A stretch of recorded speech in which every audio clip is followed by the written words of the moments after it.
Each of the special agents of the Federal Bureau of Investigation must be ready and capable to meet any challenge. The security of our nation or the life of a loved one may depend upon him.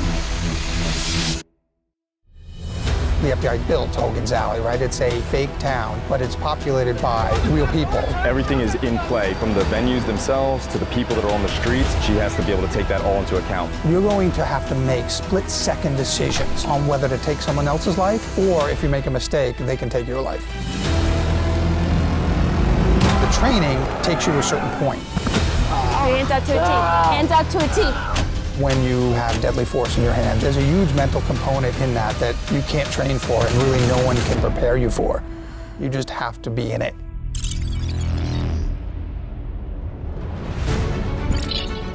What's up, guys? Welcome back to my YouTube channel, and on this episode of Challenge Accepted, I will be training at the FBI Academy in Quantico. I'm sure most of you are wondering, how is this even possible? About 9 months ago, Garrett threw out the idea, what if we go to the FBI? Most of Garrett's ideas aren't that feasible. We cold called the FBI because, yes, their phone number is listed front and center on their website. Somebody answered, we pitched them this idea, and they said, we'll get back to you. 12 weeks later, we got an email from the FBI Public Affairs Office which said, hi, Michelle, your project is approved. What? So for the next week, I'll see what it really takes to become a special agent, and at the end of the training period, I will put my skills to the test in what is known as Hogan's Alley, a fake town populated by real actors where I will have to make split-second life or death decisions. Challenge accepted.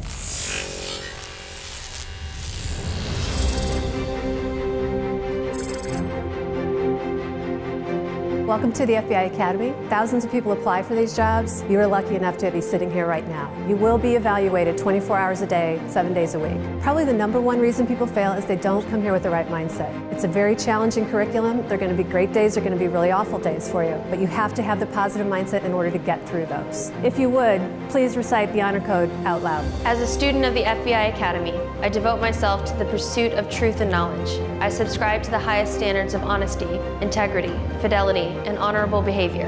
I will not condone the actions of those who would use a dishonest means to attain these ethical goals. Once you get those badge and creds and you come see us and get your gun, your life is changed forever. Some of your friends now all of a sudden may not want to associate with you because now you're law enforcement. Your kids all of a sudden may not be invited to birthday parties, to play dates, because they know you have a gun in the house. It's a calling, and you need to be willing to put forth that effort to be a special agent in the FBI. The physical fitness test is the first thing that agents need to pass in order to even come to the academy itself. And so I really want to pass this so that I feel like I deserve to be here for the rest of the video. So my name is Jonathan Rowe. I'm an SSA in the physical training unit. You are going to do sit-ups, push-ups, pull-ups. There's pull-ups? There are pull-ups. No one said anything about pull-ups. Okay, fine. You're going to go ahead and do your 300-meter sprint. In the 300-meter sprint, you're going to go ahead and do your mile and a half. Out of the events, you have to meet a minimum of 12 points. Your partner is going to be Mrs. Warden. This is going to be really tough. It is super hot outside. It's been a minute since I've been in the humidity like this. It's going to be interesting. For sit-ups, in order to get 1 point, you have to do between 35 and 36 in a 1-minute period. And there is no resting between the repetitions. If you rest, it's over. You have to tell me words of encouragement, Chuck. What? You've done this many times, right? Yeah. Okay. I haven't liked a single one of them. Damn it. All right, begin.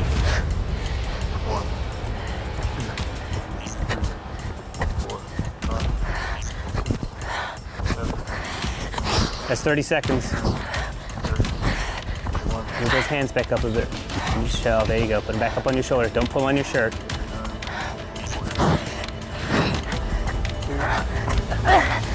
And time. 55 will be... I was trying to get 57. 9 points. Yay. The next event is going to be pull-ups. We run the pull-ups more as an assessment to see where you are. It doesn't go towards the total score. So if you lay a goose egg, don't worry about it. Lay a goose egg? 0. Oh. All right. I'm so bad at pull-ups. I think you got at least 2 in you. Okay. Hold and pull. 1. That's 2. That's 3.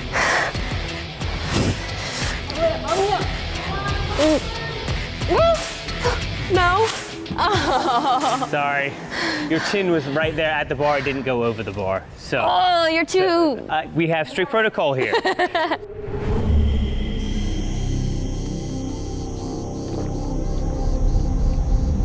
Good?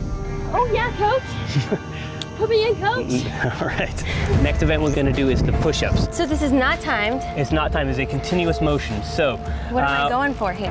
19 to 21 push-ups. The second you stop moving, it no longer counts. So everybody go ahead and get in that front leaning rest position. Ooh, the track's hot. Oh my goodness. I'm sorry. My hands are like burning. I'm so sorry. Not something. Can I go on the grass? Is that okay? Yeah, you can do it on the grass. Sorry, I bailed out of that. That just proves how hot it is today. So. Okay, so let's get in that front leaning rest position. Drop your hips just a little bit, and on you. 1, 2, 3, 4, down lower. 5. So the push-up tends to be the one that people have a lot of problem with. It's not necessarily a question of them having the strength, it's not following the protocols. People won't come down low enough. From the elbow through the shoulder, basically runs flat across. Down lower. 28. 29. 29. 4 points. Good job. The reason I didn't count that last one, you had to return to the position. So you would have had 30. That's all right. All right. So the next event is going to be the 300-meter sprint. The time you were looking for is between 60 and 62 seconds to get 2 points. You will stay in your lane the entire way. You've got the inside lane, so... I'm nervous. No, you'll be fine. You'll be fine. Ms. Warden, you ready? You ready, Michelle? All right, on 3, 2, 1, go! This is probably the hardest event that we put them through. This is the one she's worried about. She's ran a marathon before, but she's... It's a different form of cardio. Yeah, absolutely.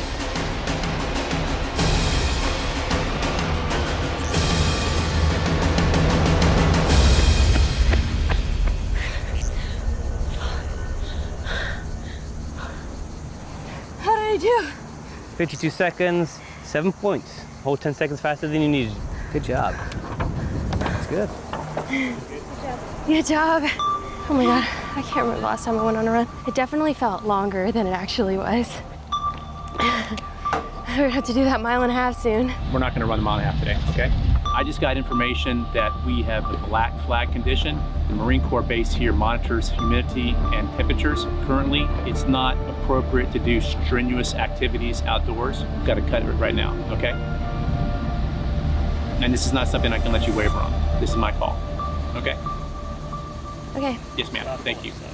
I'm just disappointed because I feel like our audience is gonna think that I cheated. No, I will say that Michelle did not cheat on this. This was the Bureau's call and the Marine Corps base at Quantico's call. You were above average based on the scores that you were showing. Between the sit-ups and the 300-meter sprint, you had 16 points, and then 3 pull-ups, so you got 19 total points. I think you would have killed that 1.5 miles. Thank you. So good job. When they told me about the black flag conditions and that I wouldn't be able to finish the test, I was really disappointed because I want to commit myself fully to everything that I do. Even though I got 19 points, which technically surpasses the 12-point minimum, I still didn't pass the test because in order to do so, you have to attempt all of the different events. My name is Bobby Chacon. I was an FBI special agent for 27 years. I was assigned to the New York City field office where I worked Jamaican drug gangs and Colombian cartels. I transitioned into becoming a part-time diver for the FBI, so I started working underwater. When I retired, I immediately went to work on a show called Criminal Minds, working with the actors and the director. I was a consultant for the writers. So tell me a bit about your experience at Quantico. What can I expect?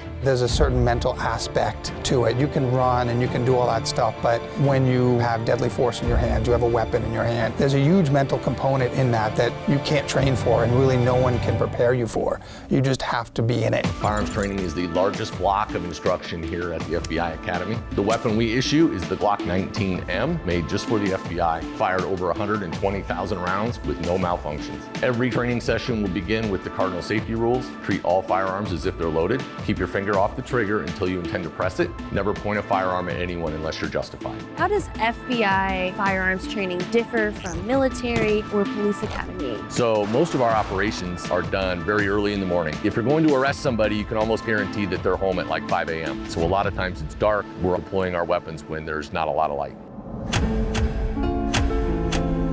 The larger difference in the training that we go through is we have the time and the luxury of being able to plan most of our operations before we arrest somebody. All right, so we turn the lights off. Normally on an operation, when you roll up, you have these kind of lights. It helps to identify us as law enforcement. You have people going around to the back of the house, to the side of the house, takes some of those fears away from the neighbors and makes it a little safer for us. Yeah. So you want to try shooting? Okay. Okay, we got an empty weapon. Let's load it up. It's weird doing it in the dark. Yeah. You have to be able to do this kind of stuff in the dark, you know, with your eyes closed, that kind of thing. God. We've got our flashlight. We'll bring it into that supported position, backs of your hands together, and then we would say light out, and we'll take a step to the left or right. You know what I mean? Yeah. Because they're returning fire at you. They're starting to watch where the light is. Light on, eliminate the target, give me 2 shots. Light off, move, back out to 4, give me 2 more shots. There you go. Now I have a weapons mounted light. You just push down on that little switch there. So you can illuminate the target. Oh. This is much easier, right? Because you've got 2 hands on the weapon.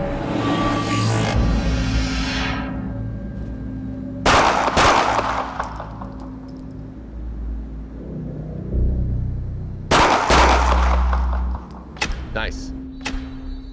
One of the other skills that we train is as soon as we clear the pistol, we're gonna rotate right here. That's actually a shooting position. Oh my God, this So is close. we're gonna be this close, right? So if me and you are talking and you decide you're gonna do harm to me, I might have to shoot you from right here. So hand strike, back to your chest, draw, it's 1, 2, 3. Bang, bang, bang. It's so So close that you're to shooting. me. It is close. I just feel like I'm gonna shoot myself on accident, like as I'm bringing, I don't know. You gotta hit and bring that back, Okay. right? That's important. Okay, up close. Are you ready? Yes. Fire.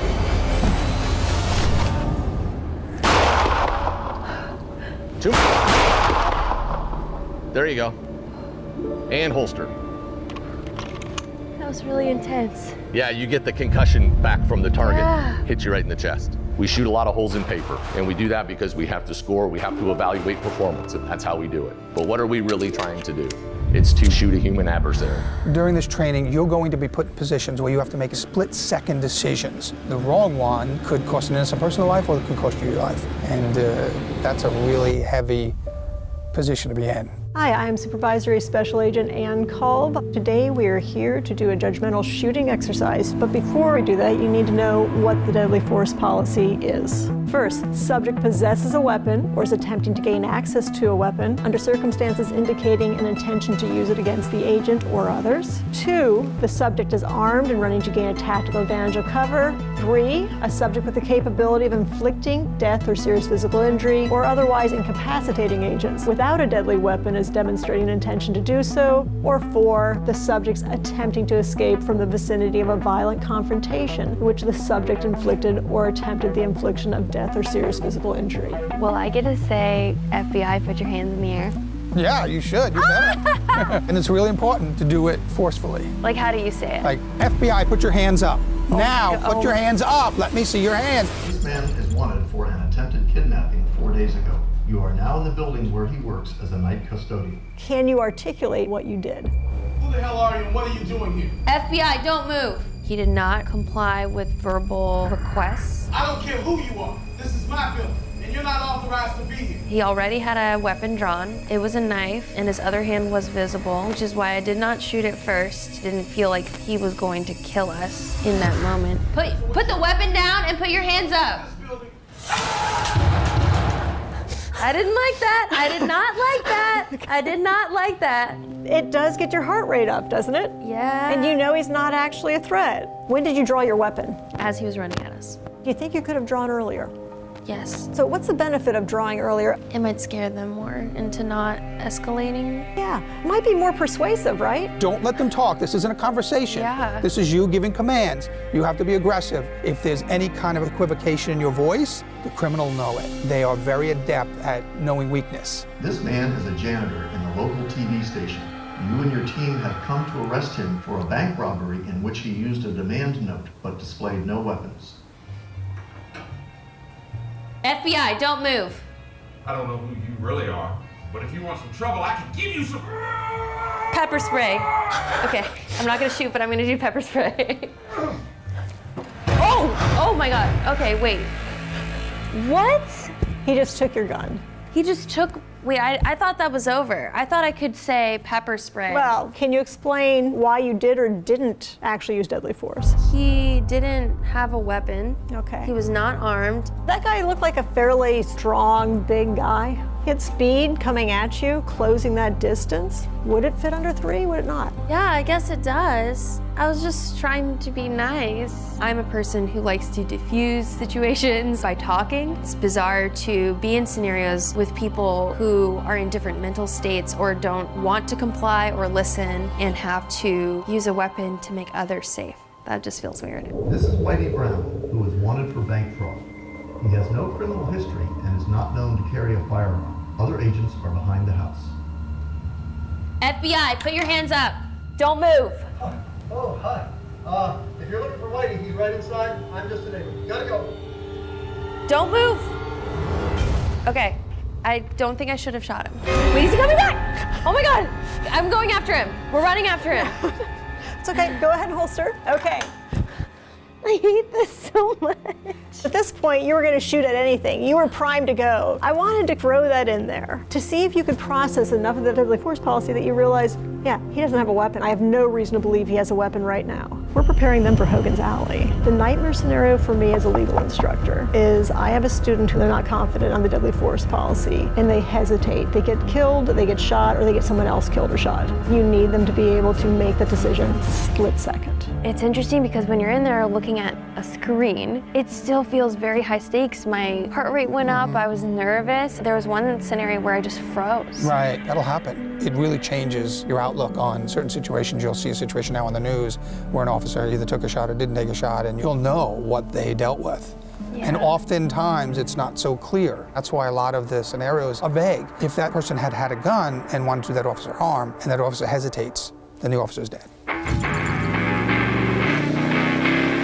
Welcome to TVOC, that's the Tactical Emergency Vehicle Operations Center. What we're going to have you do is drive a couple of the exercises that we have new agents go through. For the police academy training, we were in a parking lot and there were cones. This one is an actual driving course with obstructions built in, so I think it's going to be a bit more intense. All right, so this is our actual track, just over 1 mile long. We have a series of S-turns and blind hills. I just realized none of my mirrors are fixed. That's fine.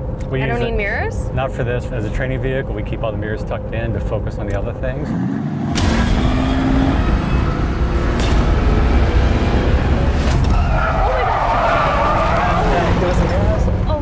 Go and put it in park. What happened? So that would be a pit maneuver. That is a technique that law enforcement uses in case you are in a pursuit and you need to stop a subject. Wait, is this where you took the mirrors away? We did. Oh my God! I thought that I hit a cone and that I broke the cone alarm. Go ahead and start it back up, put it in drive. Do and you make a usually left. surprise agents with that? Never, no. That's an advanced thing that we do for the overseas school. Dude! Scared the out of me, oh my God. Your hands are on the wheel, but you have absolutely no control of that car. It's pretty scary. It is. I love watching the pit maneuver done on these helicopter cams. When they have the space to do it properly, it works every time. Hi, my name is Ryan Bell. I'm an instructor here at TVOC. This is simulating a panic situation. So you're going down the road, something happens in front of you, you have to steer around it. So you're going to be launching from down where that car is. Launching? We call it launching. So you're going to start your drive from there. We have two different ones. We have ABS or analog braking system. So you're going to get up to about 50 miles an hour. Engage ABS aggressively and then steer around those cones. One of those is going to go red, so you need to go to the green lane. Normally you're supposed to go to the green. You went the wrong way there. Oh, yeah. All right, Mr. Benedict, you want to set up for lane change? Lane change is going to be almost opposite though. You're going to just avoid going to the brakes. Lift off the gas, smoothly steer to the green lane. Woo! Okay. Michelle, if you're all set, 50 miles an hour, go for green. Giddy up. Oh my God, I hate this. There's 25. There's your speed, level off, eyes are up. Don't go to the brakes yet. Way early on the brakes. Full stop, full stop, full stop. Go ahead and get back in launch position, set up again. Wait for the light to change, then go to the brakes. All right, I you can got do it. this. 50 Here we miles go. per hour. Freaking We haven't had any goodness. rollovers yet.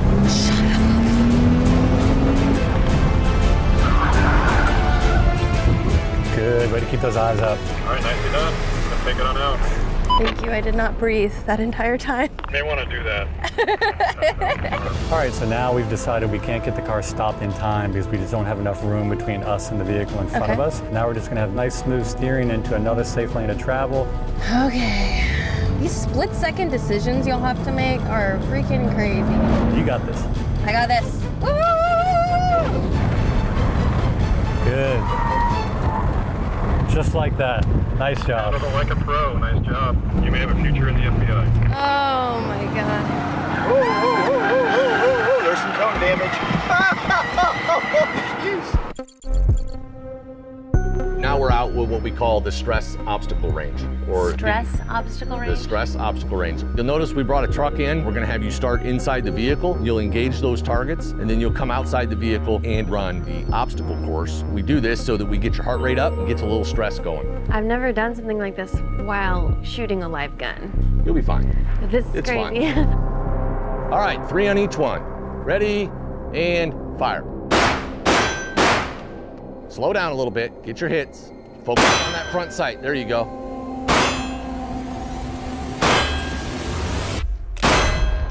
There you go, finger off the trigger, step out, holster, and let's head to the next one. As you move through your firearms training, it gets more physical. You're moving, you're looking at cover, and your heart's racing. You may be in a scenario where you're shooting and you're running from one car to another, and your heart's going to be racing. So if you don't have that base fitness level, if you're not in good shape, your use of that firearm is going to be diminished.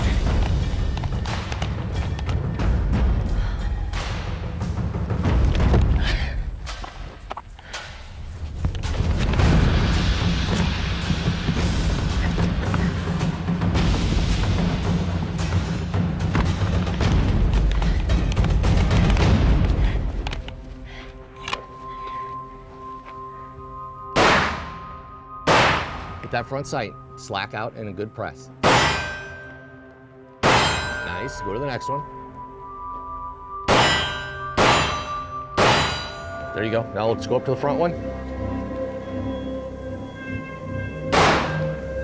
Dang. Put that orange dot right on there. Reload, we'll get behind cover when you reload, right? Drop the slide, now we'll stem back out. There we go. Nice, good press, nice and easy. There you go. One more plate. You got this.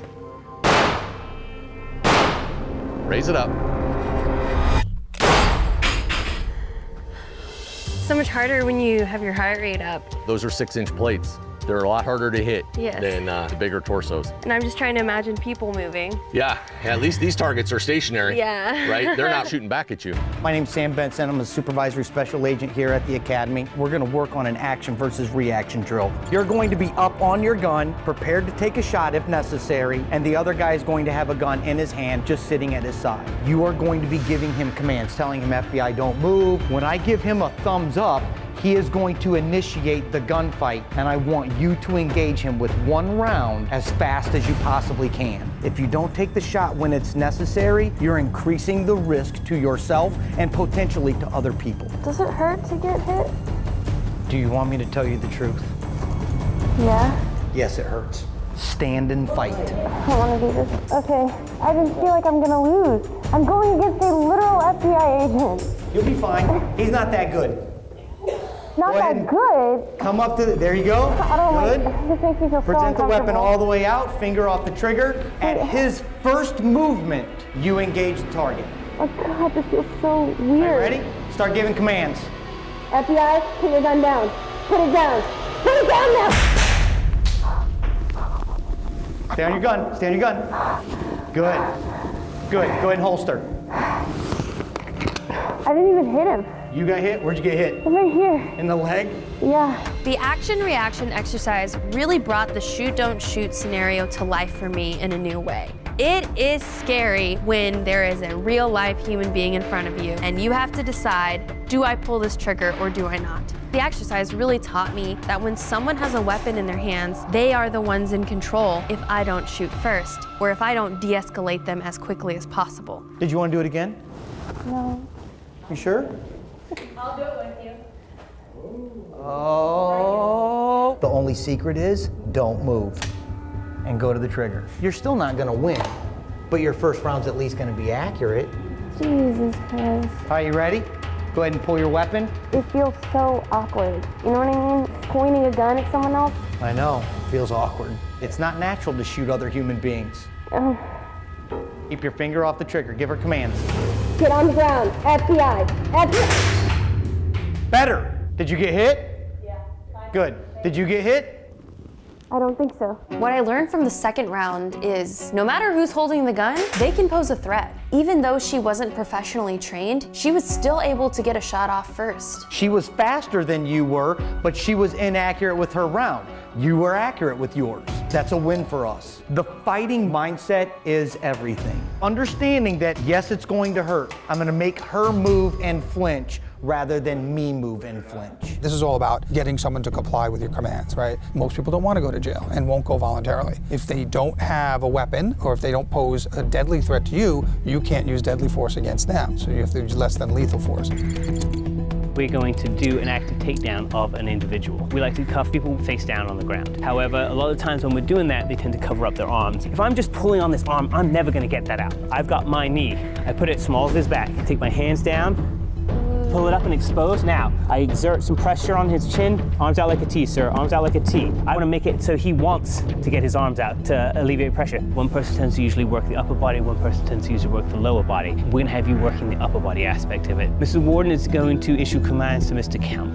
The person will not be armed. I will not tell you what level of compliance he will be. So he might go easy, he might go hard. All right, make it happen, guys. FBI arrest warrant. Hands in the air. You got the wrong person. Come with us today. No, I'm not. Okay. You guys gonna shoot? Next up, we're gonna take him in. Go. I go low, you go high. Nope. What is this? What are you guys doing?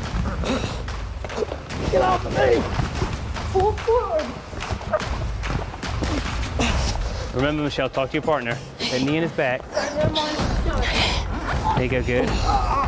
Put your hands out to a T. Hands out to a T. And you can take control of that chin Hands. with your right hand, remember? That way we keep the pressure on. Remember, we gotta pin that shoulder down a bit better, Michelle. Otherwise, we can do it. But go back to work, get back to work. There you go. Get into that position. Hands out to a T. All right, now grab his wrist, pin that shoulder. Shut up. Bring your right hand to the small of your back. Now go ahead and get him cuffed up. Okay, I have one cuff on. I'm doing the second one now. Okay, it's on. Okay, relax, guys, relax. I lost my shoe. But you stayed in the fight, right? You stayed in the fight, because guess what? The shoe's not important. Who is it who told him to shut up? Was he? That was me. Don't get baited into a conversation with him. You should be talking to your partner about what's going on, getting him into position. Think about your surroundings and what people are doing. A lot of people are recording, okay? So we have to be a level of professionalism at all times.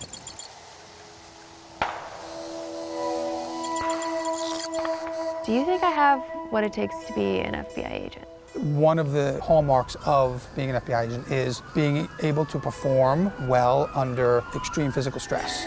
The training takes you to a certain point, but really the proof is Hogan's Alley.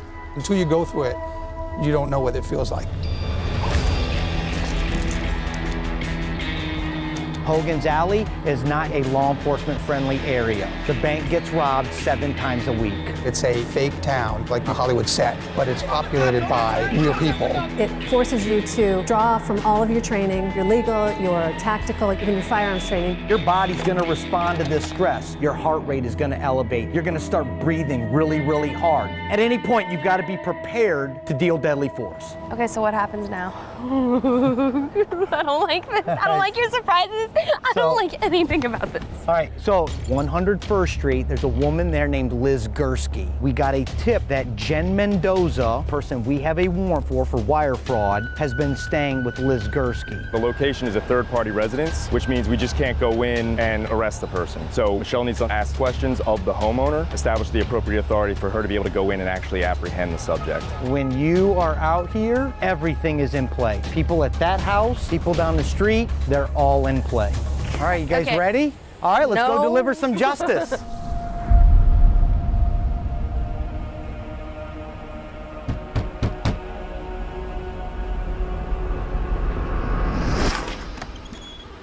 Hi, Elizabeth. My name is Michelle Carre, and we're with the FBI.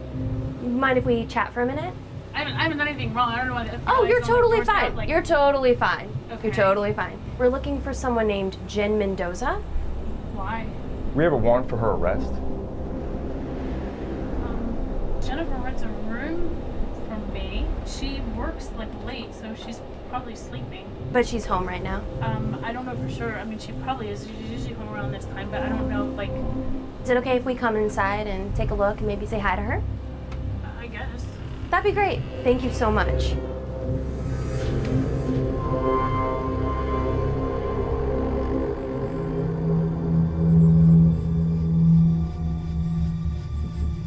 Jen, I'm Special Agent Chris Forbes with the FBI. We have a warrant for your arrest. I need you to keep your hands where I can see them. Go ahead, stand up for me, please. Keep your hands where we can see them, please. In the first scenario, even though I knew that we were just going to simply arrest someone, I was very nervous about what may be around every corner. Could there be bad intentioned people waiting for us outside? So Michelle, I'm gonna ask you to go ahead and walk in front of us. Just ask her if she wouldn't mind stepping aside. Liz, and would you we'll, mind stepping aside and keeping your hands where I can see them? What is this about? Please take your hands out of your pockets so I can see them. Thank you so much. We just gotta get to the car. Ma'am, go ahead, step this way. Better do harass a All right. citizen like this. Everything's okay. Please keep your voice down. Keep your voice down. Keep your voice down, sir. Never show up. Start harassing people. Keep your distance, sir. Keep your distance. bullshit. She's done nothing. There's a bunch of BS here, you know? All the cops all the time. Nobody shows up for nothing. It's a bunch of bull. No one pays attention. I'm not talking to you. Good job. You actually did very well. Thank you. Oh God, my heart was racing. And that was like the most easy version where someone's very compliant. I've never really thought about how when you arrest someone, you have to deal with everyone yelling at you or judging you or whatever. I was so hyper aware of like, is someone gonna pull out a gun? I saw just for a brief moment you went to the gun, but then you realized, you're like, all right, there's nothing that's justifying that action. Being scared doesn't give you the right to shoot somebody. I have to be able to articulate those kinds of things. All right, are you ready? All right, let's walk down here. I think we're racing weather here. We're gonna go talk to a guy who witnessed a bank robbery yesterday. His name is Matt Clements. He lives right there at 102. We're just gonna go up there and do what? Have a conversation. Questions. Yeah. The hardest part in teaching some of these new agents is telling them that it's just a conversation. That's all it is. If you see something or hear something that changes your priorities, then that becomes more important. In this one, I'm gonna suggest that I be the lead interviewer, right? So you can take notes and you just kind of keep your eyes peeled.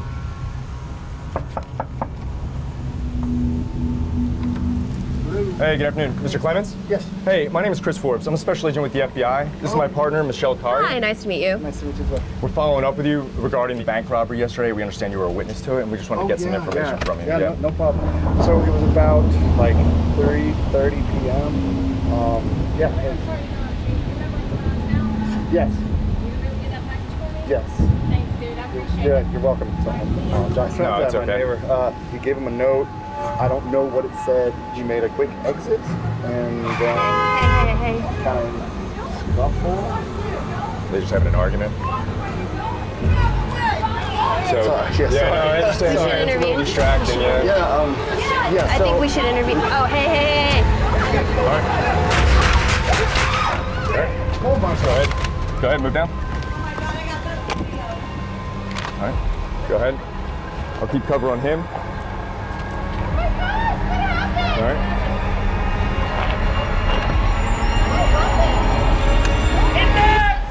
All right, go ahead, holster. So how'd it go? How'd it feel?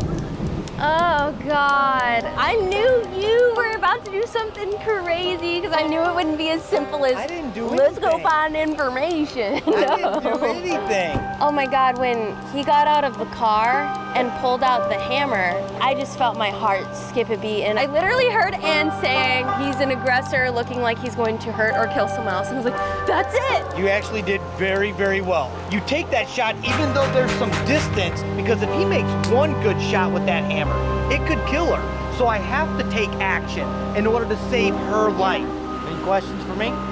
How do you do this? I loved being an FBI agent because the FBI is a group of highly trained and highly intelligent men and women who are dedicated to upholding the Constitution and protecting people. And working with people that are dedicated in that pursuit and aren't in it for the money or the glory or the fame, it's a special group of people. If you enjoyed this episode of Challenge Accepted, please give it a thumbs up. Comment below with what challenge you want to see me take on next. And if you're new here, please subscribe. We are constantly upping the game and taking on new challenges all the time. And your support means the world and allows us to keep on making badass content like this. Thank you so much to the FBI for allowing me to come to Quantico and be the first YouTuber to experience something like this. To anyone who has served in the FBI, you are a badass and thank you so much for your service. If you're interested in learning more about the FBI or, I don't know, a potential new career, be sure to check out their links below.